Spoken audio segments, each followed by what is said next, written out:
विद्यार्थी मित्रों, धोरण 12 विषय रसायन विज्ञान प्रकरण नंबर 2 આજના વિડિયો લેક્ચરની અંદર આપનું હાર્દિક સ્વાગત છે। આજે આપણે સ્વાધ્યાયના પ્રશ્નોનો અભ્યાસ કરવાનો છે। એમાં સૌપ્રથમ સ્વાધ્યાય પ્રશ્ન નંબર 22 300 કેલ્વિન તાપમાને 36 ગ્રામ ગ્લુકોઝ ધરાવતા તેના દ્રાવણનું અભિસરણ દબાણ મળો। T આપેલું છે 300 કેલ્વિન તાપમાન 36 ગ્રામ ગ્લુકોઝ એટલે કે W2 36 ગ્રામ। હવે આનું આણ્વીય દળ ગ્લુકોઝનું આણ્વીય દળ M2 થશે 180 ગ્રામ પર મોલ।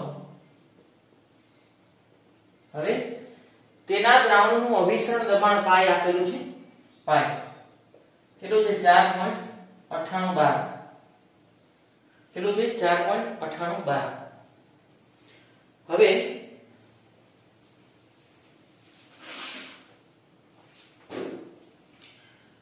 તે તાપમાને કોઈ પણ દ્રાવણનું અભિસરણ દબાણ 1.12 બીજું દ્રાવણ છે આ તાપમાને એનું અભિસરણ દબાણ 1.52 બાર હોય તો બીજું દ્રાવણ છે એની સાંદ્રતા કેટલી છે। તો હું પહેલા દ્રાવણ માટે ગણું। પહેલા દ્રાવણ માટે પાઈ બરાબર શું લખી શકાય CRT। પાઈ બરાબર C એટલે સાંદ્રતા મોલ પર લિટર એટલે કે n ના છેદમાં v મોલ પર લિટર એટલે સાંદ્રતા C અને મોલ એટલે શું થાય વજન છેદમાં અણુભાર એટલે કે WRT ના છેદમાં mv આ સૂત્ર છે। આ 2 અને આ 2 પાઈ જાણી છે। પાઈ અભિસરણ દબાણ છે કેટલું છે 4.98 સોરી 4.98। W2 દ્રાવ્યનું દળ જાણે છે 36। R ની કિંમત મૂકતો નથી કારણ કે બંને દ્રાવણ માટે R ની કિંમત અને તાપમાન સરખું છે। R અને T એ મૂકતો નથી કારણ કે બંને દ્રાવણ માટે એવું લખ્યું છે તે જ તાપમાન એટલે બંને માટે તાપમાન સરખું છે। M2 એટલે આણ્વીય દળ 180 અને V પણ એમનો રાખું। હવે બીજા દ્રાવણ માટે લઈ બીજા દ્રાવણ માટે આને હું સમીકરણ 1 કહી દઉં। બીજા દ્રાવણ માટે સૂત્ર એ લખું પાઈ બરાબર W2RT ના છેદમાં mv એટલે કે 2। પાઈ જાણો છો? હા, પાઈ આપણે જાણી છે।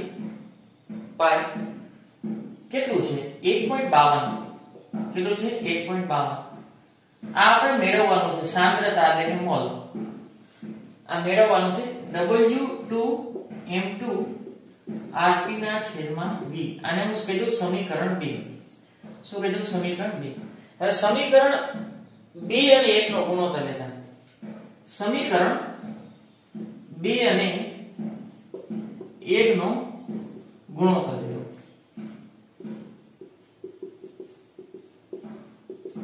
સમીકરણ 2 અને 1 નો ગુણોત્તર આપણે આ મેળવવું છે સાંદ્રતા એટલે કે મોલ પર લિટર એટલે શું કહેવાય સાંદ્રતા।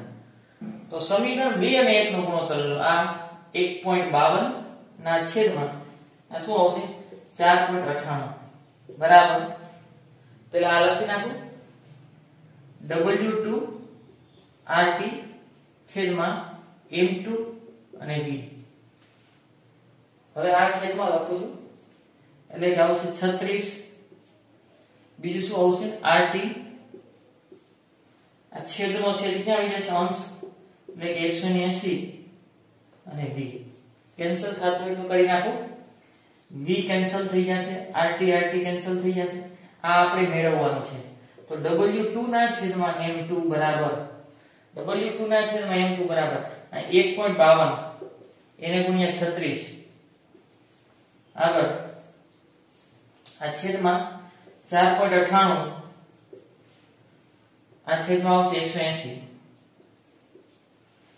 આપણે મેળવવાનું છે W2 ના છેદમાં M2 આનું સાદુરૂપ આવશે W2 ના છેદમાં M2 ઉપરનાનું સાદુરૂપ છે 54.72 નીચેનાનું સાદુરૂપ છે 885.6 885.6 અને આનું સાદુરૂપ આવશે 0.061 આ મોલ મળ્યા. શું મળ્યા? મોલ. તો મોલ પર લીટર એટલે સાંદ્રતા થાય. 1 લીટરમાં તમે 0.01 મોલ જો દ્રાવ્ય કરો તો બીજા દ્રાવણનું મિશ્રણ દબાણ આટલા તાપમાને કેટલું થાય? 1.52. પ્રશ્ન નંબર 23. નીચેની જોડમાં સૌથી અગત્યના પ્રકારની આંતરઆણ્વીય આકર્ષણ ક્રિયા કઈ છે તે સમજાવવાનું છે. n-હેક્સેન અને n-ઓક્ટેન. હવે આ હેક્સેન એટલે હાઇડ્રોકાર્બન છે, ઓક્ટેન એટલે હાઇડ્રોકાર્બન છે. કાર્બન કાર્બન અને કાર્બન હાઇડ્રોજન વચ્ચે વિદ્યુત ઋણતાનો તફાવત ઓછો હોવાને કારણે એ અધ્રુવીય છે. તો આમાં કયું આંતરઆણ્વીય આકર્ષણ થશે? અધ્રુવીય અણુ વચ્ચે અધ્રુવીય આકર્ષણ બળ એને કહેવાય. એનો પ્રસ્તાવ કોને આપ્યો તો? લંડન નામના વૈજ્ઞાનિકે આપ્યો તો. એટલે કે અધ્રુવીય અણુ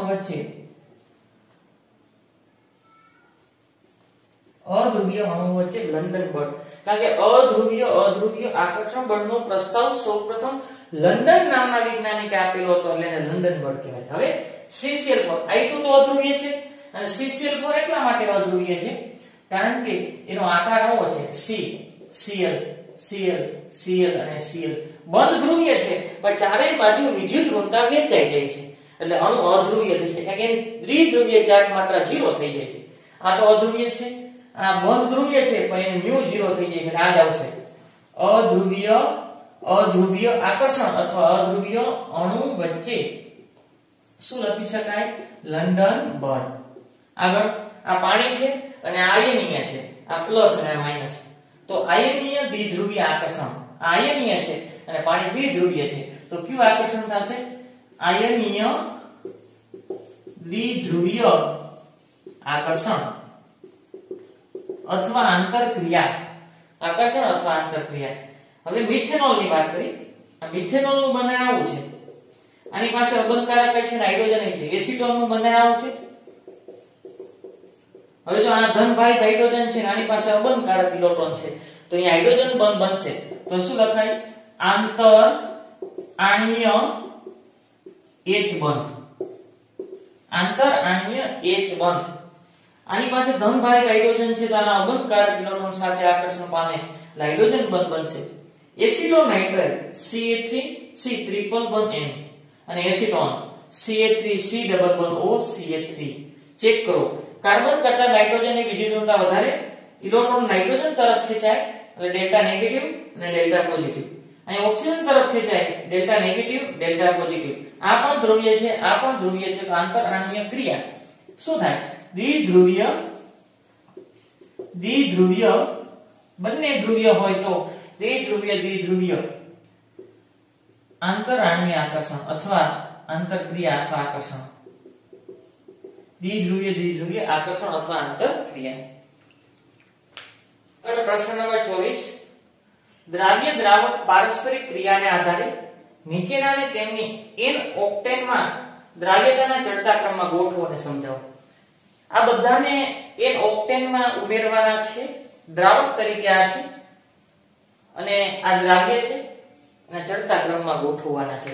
તેના સ્વભાવ ચેક કરવાનો છે. ઓક્ટેન એટલે હાઇડ્રોકાર્બન છે એટલે અધ્રુવીય છે. કેવું છે? અધ્રુવીય. સાયક્લોહેક્સેન નું બંધારણ આવું છે. આને કહેવાય સાયક્લોહેક્સેન. એ પણ અધ્રુવીય છે. આ આયનીય છે. કેવું છે? આયનીય. આ ધ્રુવીય છે અને આ પણ ધ્રુવીય છે.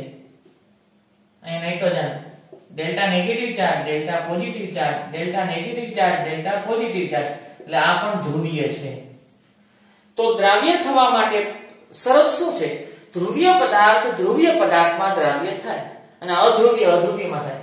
તો ઓક્ટેન છે એનો ઓક્ટેન અધ્રુવીય છે, આ અધ્રુવીય છે તો વધુ દ્રાવ્ય. તો n-ઓક્ટેનમાં દ્રાવ્યતા દ્રાવ્યતાનો ક્રમ. n-ઓક્ટેનમાં સૌથી વધારે આ દ્રાવ્ય થાય કારણ કે આ અધ્રુવીય છે તો સમાન પારસ્પરિક ક્રિયા છે તો સૌથી વધારે સાયક્લોહેક્સેન દ્રાવ્ય થશે. સાયક્લોહેક્સેન હવે આગળ, હવે એના કરતા ઓછો, હવે આયનીય છે ને એ તો સંપૂર્ણ આયનીય છે એ અધ્રુવીયમાં અદ્રાવ્ય છે. આયનીય અધ્રુવીયમાં અદ્રાવ્ય, બરોબર. આના કરતા આ ઓછો ધ્રુવીય છે.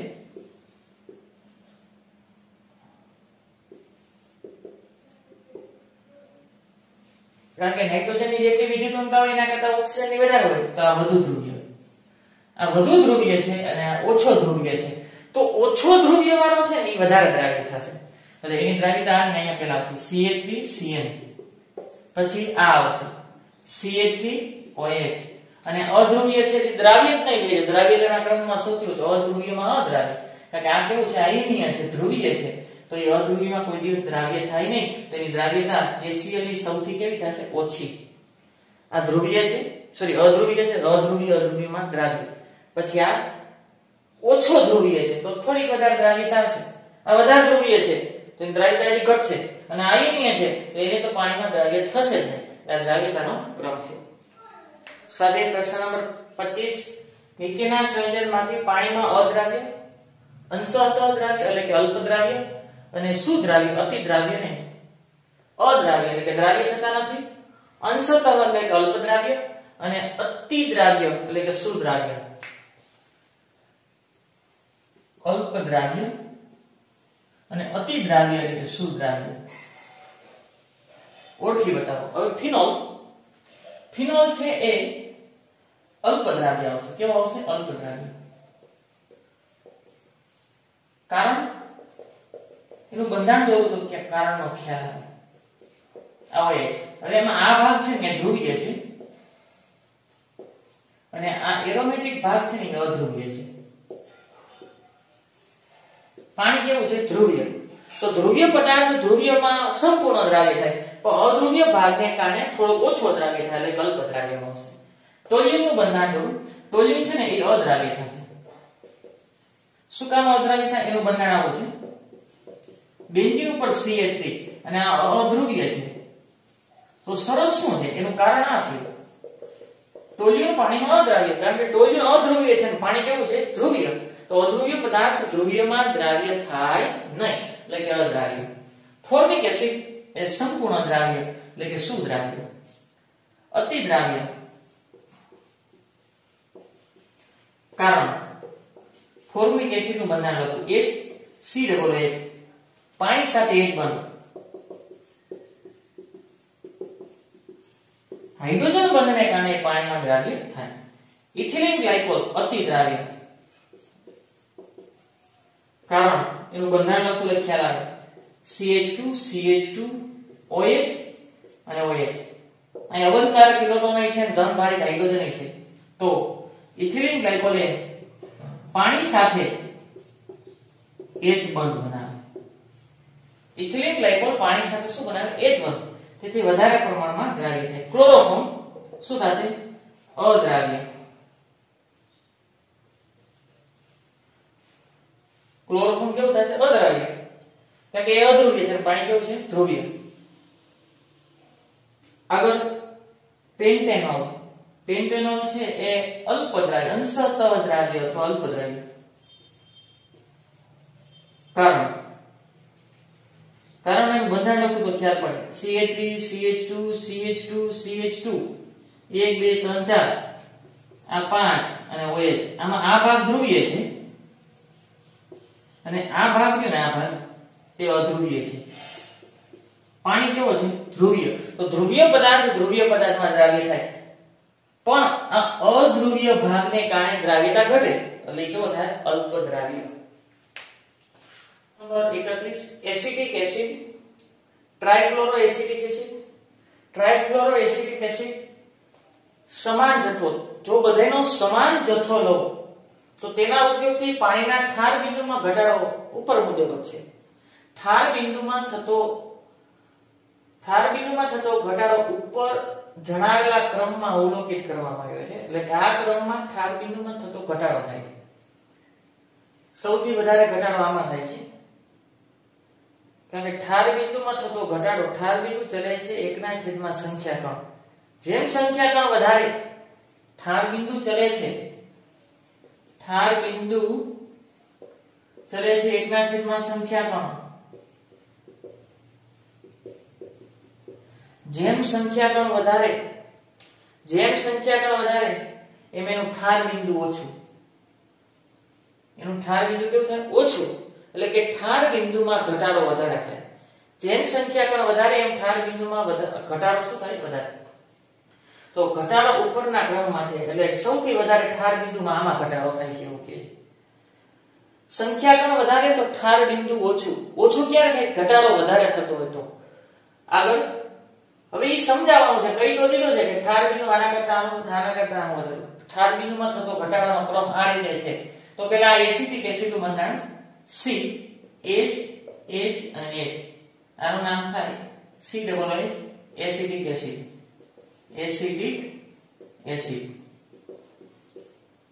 બીજું બંધારણ છે COOH, અહીંયા H Cl અને Cl, sorry trichloro acetic acid Cl, આનું નામ થાય ટ્રાઇક્લોરો એસિટિક એસિડ। હવે trichloro acetic acid COOH, fluorine અને ફ્લોરિન, આનું નામ થાય trifluoro acetic acid. Trifluoro acetic acid.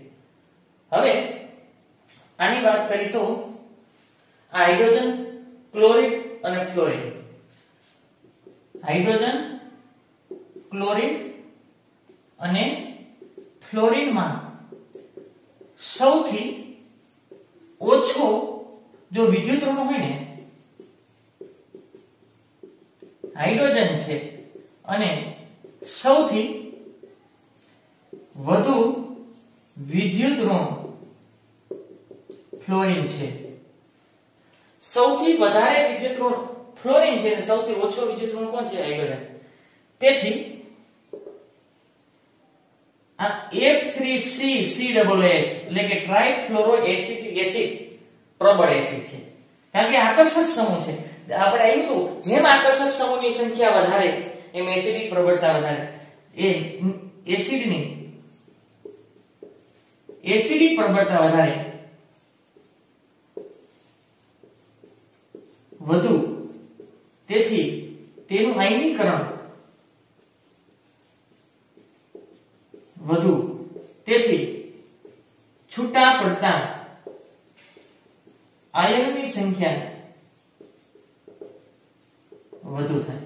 છૂટા પડતા આયનની સંખ્યા વધારે, એટલે કે વધારે H+ છૂટા પડે। છૂટા પડતા આયન શું છૂટું પડે? H+ ની સંખ્યા વધુ। તો જેમ સંખ્યા કણ વધારે એમ ઠાર બિંદુ કેવું થાય? ઓછું। સંખ્યા કણ વધારે એમ ઠાર બિંદુ ઓછું થશે, અને ઠાર બિંદુમાં થતો ઘટાડો કેવો થાય? વધારે। તો તેથી ઠાર બિંદુમાં થતો ઘટાડો પાણીમાં દ્રાવ્ય થયેલા અણુ અથવા આયનમાં ઠાર બિંદુમાં થતો ઘટાડો તેની સંખ્યા કણના સમપ્રમાણ હોય। સંખ્યા કણ પર આધાર રાખે। જેમ સંખ્યા કણ વધારે એમ ઠાર બિંદુમાં થતો ઘટાડો વધારે। ઘટાડો વધારે થાય, વ્યસ્ત સંબંધ છે। સંખ્યા કણ વધારે તો ઠાર બિંદુ ઓછું, પણ ઘટાડો પૂછે તો વધારે થાય। પાણીમાં દ્રાવ્ય થયેલા અણુ અથવા આયનના ઠાર બિંદુમાં થતો ઘટાડો તેના સંખ્યા કણ પર આધાર રાખે છે। સંખ્યા કણ પર આધાર રાખે। હવે એસિડની પ્રબળતાનો ક્રમ લખો। એસિડની પ્રબળતાનો ક્રમ, એસિડની પ્રબળતાનો ક્રમ સૌથી વધારે એસિડ પ્રબળતા આની છે F3CCOOH। હવે આના કરતા આની એસિડિક પ્રબળતા ઓછી Cl3CCOOH, એના કરતા ઓછી એસિડિક પ્રબળતા Ca3COOH। હા, આને હું પાણીમાં નાખું તો H+ આપશે અને એસિટેટ આયન આપશે. આને પણ પાણીમાં નાખું H+ આપશે, આને પણ પાણીમાં નાખું H+ આપશે. તો એસિડિક પ્રબળતા કોની વધારે છે? આની એસિડિક પ્રબળતા વધારે છે, તેથી તેમાંથી છૂટા પડતા H+ ની સંખ્યા વધારે છે અને આની અંદર સંખ્યા કણ વધી જાય. ધ્યાન રાખજો, સંખ્યા કણ વધે તો ઠાર બિંદુ શું થાય? ઘટે. એટલે કે ઠાર બિંદુમાં થતો ઘટાડો વધારે હશે. એમાં ઠાર બિંદુમાં થતો ઘટાડો એટલે કે આ ઠાર બિંદુનો ક્રમ જ આપેલો છે. ઠાર બિંદુમાં થતો ઘટાડો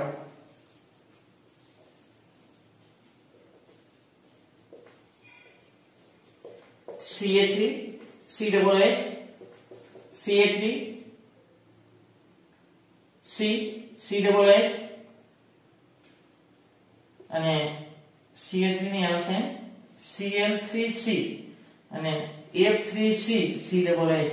ઠાર બિંદુમાં થતો ઘટાડો સૌથી વધારે ઠાર બિંદુમાં આમાં ઘટાડો થાય, કારણ કે છૂટા પડતા આયનની સંખ્યા અહીંયા વધારે. હવે તમને એમ પૂછે કે ઠાર બિંદુ વધારે ક્યાં થાય? તો સંખ્યા કણ વધારે, સંખ્યા કણ વધારે તો અહીંયા ઠાર બિંદુ કેવું થાય? ઓછું.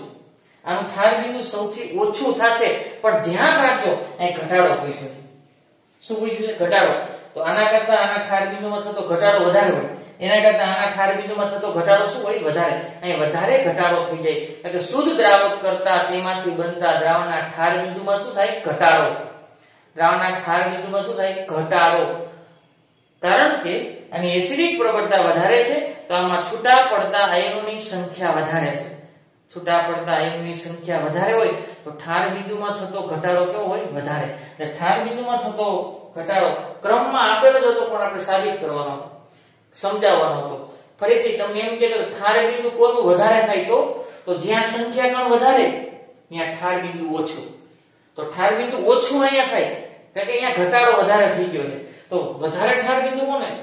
સંખ્યા કણ જ્યાં ઓછા થાય ને ત્યાં ઠાર બિંદુ ઊંચું થાય. તો અહીં સંખ્યા કણ ઓછા થાય, કારણ કે એ છૂટા પડતા H+ અહીં ઓછા હોય, સંખ્યા કણ ઓછા, તો આનું ઠાર બિંદુ આનું વધારે થાય. આનું ઠાર બિંદુ કેવું થાય? વધારે. આનું ઠાર બિંદુ ઓછું, પણ ઘટાડો આમાંય ઘટાડો થાય, આમાંય ઘટાડો થાય, આમાંય ઘટાડો થાય. જ્યાં સંખ્યા કણ વધારે એમાં ઠાર બિંદુમાં થતો ઘટાડો વધારે. કારણ કે એક વાક્ય યાદ કરો, શુદ્ધ દ્રાવક કરતા તેમાંથી બનતા દ્રાવણના ઠાર બિંદુમાં ઘટાડો થાય. જેમ જેમ સંખ્યા કણ વધે, આના કરતા અહીંયા સંખ્યા કણ વધારે તો ઠાર બિંદુમાં થતો ઘટાડો વધારે. એના કરતા અહીંયા સંખ્યા કણ વધશે તો ઠાર બિંદુમાં થતો ઘટાડો વધારે. આવા MCQ છે એ નીટ અને જી ની અંદર પૂછાઈ શકે, ધ્યાન રાખવું. પ્રશ્ન નંબર 40. સૌપ્રથમ ડેટા લખી 27 ડિગ્રી સેલ્સિયસ તાપમાન એટલે T આપેલું છે. 27 ડિગ્રી સેલ્સિયસ કેલ્વિન માં ફેરવવું છે, તો 27 + 273 એટલે કે 300 કેલ્વિન. 0.75 એટમોસ્ફિયર દબાણ આપ્યું છે. 0.75 એટમોસ્ફિયર એટલે કે વાતાવરણ. અભિસરણ દબાણ દર્શાવે છે. અભિસરણ દબાણ છે પાઈ. કેલ્શિયમ ક્લોરાઇડ ના દ્રાવણ માટે 2.5 લિટર પાણીમાં એટલે દ્રાવણનું કદ આપ્યું છે V. 2.5 લિટર આપણે લિટરમાં જ જરૂર છે. બનાવવા માટે CaCl2 માટે I ની કિંમત આપેલી છે I 2.47 અને એનો જથ્થો ગણવાનો છે. શું ગણવાનો છે? એનો જથ્થો. આગળ R ની કિંમત 0.0821.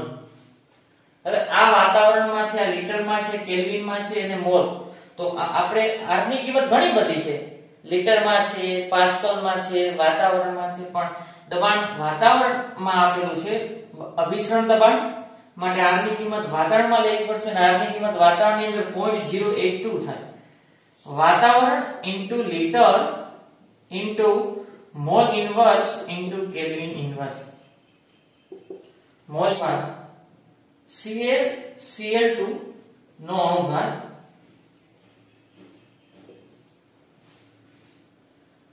CaCl2 નો અણુભાર થશે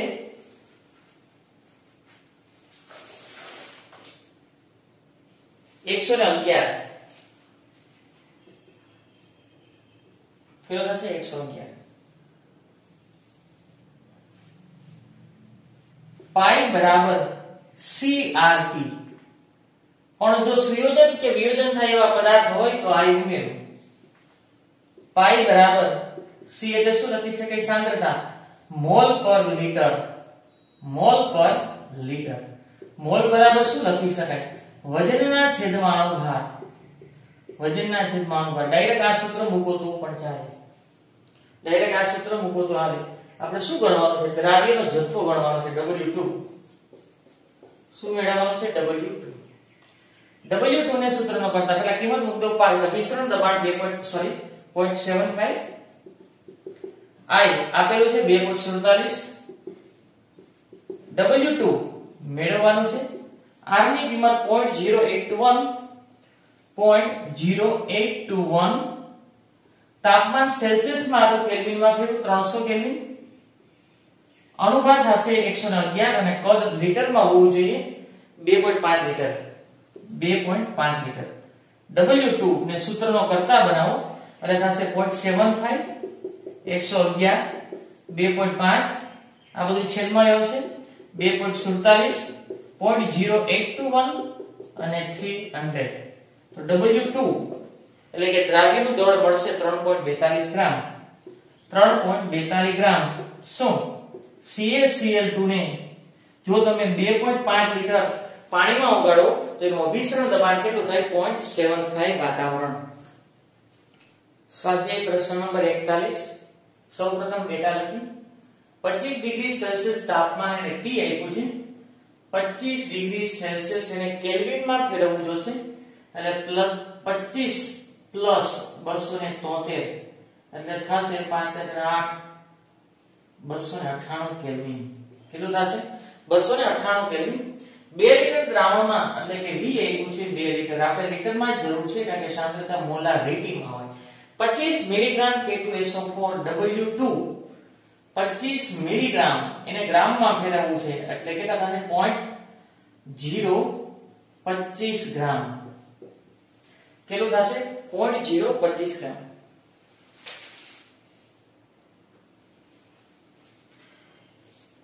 K2SO4 ઓગાળી દ્રાવણનું અભિસરણ દબાણ નક્કી કરો. પાઈ નક્કી કરવાનું છે. એવું ધારવાનું છે કે K2SO4 છે એ સંપૂર્ણ વિયોજન થાય છે. એટલે 100% આયનમાં રૂપાંતર થાય છે. પહેલા આપણે K2SO4 નો અણુભાર નક્કી કરી. K2SO4 નો અણુભાર એટલે M2 દ્રાવ્યનો અણુભાર K નો પરમાણુ ભાર કેટલા છે? પોટેશિયમ 2 પોટેશિયમ 2 પોટેશિયમ નો પરમાણુ ભાર પ્લસ સલ્ફર નો પરમાણુ ભાર 4 ઓક્સિજન નો પરમાણુ ભાર 2 પોટેશિયમ નો પરમાણુ ભાર 39 સલ્ફર નો 32 4 ઓક્સિજન નો 16 આનું સાદુરૂપ આવશે 174 અણુભાર થશે 174 ગ્રામ પર મોલ. 174 ગ્રામ પર મોલ. આગળ K2SO4 નું સંપૂર્ણ વિયોજન થાય છે. K2SO4 સંપૂર્ણ નેગેટિવ દિશા પ્રક્રિયા થશે. H2O તો 2 મોલ K+ અને SO4 2-. સંપૂર્ણ વિયોજન થતું હોવાથી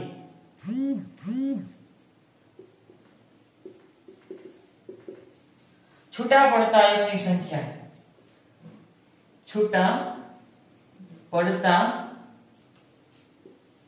આયનોની સંખ્યા બરાબર 3 થાય. છૂટા પડતા આયનોની સંખ્યા સંપૂર્ણ વિયોજન થાય છે એટલે 2K+ અને 1SO4 3. તેથી I બરાબર 3 લખ. જો સંપૂર્ણ વિયોજન થતું હોય તો જ લખી શકાય. નકર I ની કિંમત 3 ની નજીક હોય 3 ન હોય પણ સંપૂર્ણ વિયોજન થાય છે 100% વિયોજન થાય છે એવું તમને કહે તો જેટલી સંખ્યા કણ છૂટા પડે એટલા જ I મળે. હવે વિયોજન થાય છે અભિસરણ દબાણ પાઈ બરાબર WRT ના છેદમાં MV. આપણે આ સૂત્ર છે. આ સૂત્ર છે. હવે આ 2 અને આ 2 પણ જો ગ્લુકોઝ કે ફ્રુક્ટોઝ કે યુરિયા હોય તો આપણે I ને ધ્યાનમાં લેવાનો નથી. પરંતુ જો વિયોજન કે સંયોજન થતું હોય તો I ને ધ્યાનમાં લેવાનું. તો અને તો જ અભિસરણ દબાણ કેવું મળશે? સાચું. કારણ કે ગ્લુકોઝ માટે 1 જ આવે, પછી ફ્રુક્ટોઝ માટે 1 આવે, સુક્રોઝ માટે 1, યુરિયા માટે 1. પણ જેમાં સંયોજન વિયોજન થાય છે એની સંખ્યા કણને ગણતરીમાં ધ્યાનમાં લેવા પડે. શું ગોતવાનું છે? પાઈ. અભિસરણ દબાણ ગણવાનું છે પાઈ. તો બાકીની કિંમત મૂક્યો. I ની કિંમત 3, W2 એટલે દ્રાવ્યનું દળ 0.025 ગ્રામ, R ની કિંમત 0.0821 અને તાપમાન છે 298 કેલ્વિન. R ની કિંમત 0.0821 એ વાતાવરણ છે. વાતાવરણ into litre mall inverse into kelvin inverse. M2 એટલે અણુભાર. અણુભાર છે 174 અને કદ લીટરમાં લેવાનું છે કારણ કે આ સાંદ્રતા C છે. લીટરમાં કદ થાય 2 લીટર. તો પાઈ ની કિંમત મળશે 5.27 ગુણ્યા 10 ની માઈનસ 3 ઘાત.